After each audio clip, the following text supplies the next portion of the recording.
Hello friends, నేను మీ Pavani. Welcome back to మా ఇంటి రుచులకు స్వాగతం. ఇవాళ మన వీడియోలో తాటిపండుతో టేస్టీ అయిన తాటి బూరెలు ఎలా ప్రిపేర్ చేసేసుకోవాలో ఒకసారి ప్రాసెస్లోకి వెళ్ళిపోదాం. బాగా పండిన తాటిపండును తీసుకోవాలి. తాటిపైన ఈ విధంగా టెంకు ఉంటుంది కదా, దాన్ని కూడా తీసేసుకోవాలి. తీసేసుకుని చుట్టూ ఉన్న పీల్ మొత్తాన్ని తీసుకోవాలి.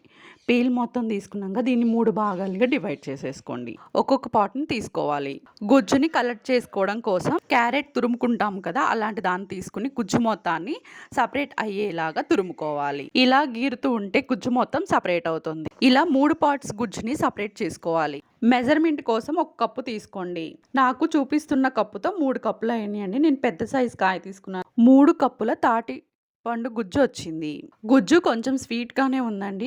నాకు ఇక్కడ 3 కప్పుల మెజర్మెంట్కి ఒక అర కేజీ బెల్లం బాగా తురుముకుని మొత్తాన్ని ఈవెన్గా కలిసేలాగా బాగా కలుపుకోవాలి. కరిగేంత వరకు పక్కన పెట్టేసేసుకోండి. బెల్లం అంతా ఈ గుజ్జులోకి బాగా కలిసిపోయింది. నేను ఇక్కడ 3 కప్పుల బియ్య పిండి తీసుకున్నాను. 2 కప్పుల బొంబాయి రవ్వ తీసుకున్నాను.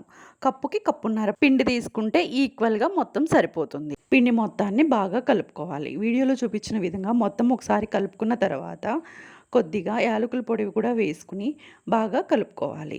ఇలా వీడియోలో చూపించిన విధంగా కలుపుకొని ముద్దలాగా చేసుకుని పక్కన పెట్టేసేసుకోండి. డీప్ ఫ్రైకి సరిపడా ఆయిల్ తీసుకోవాలి.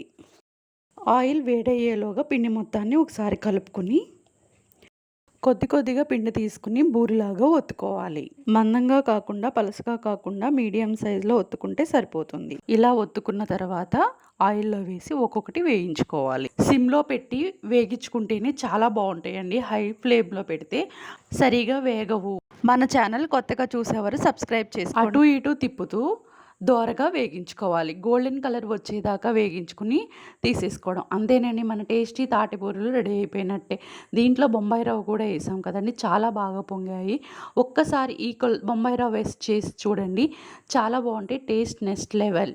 ఒక్కసారి ట్రై చేయండి. నచ్చితే లైక్, షేర్, సబ్స్క్రైబ్.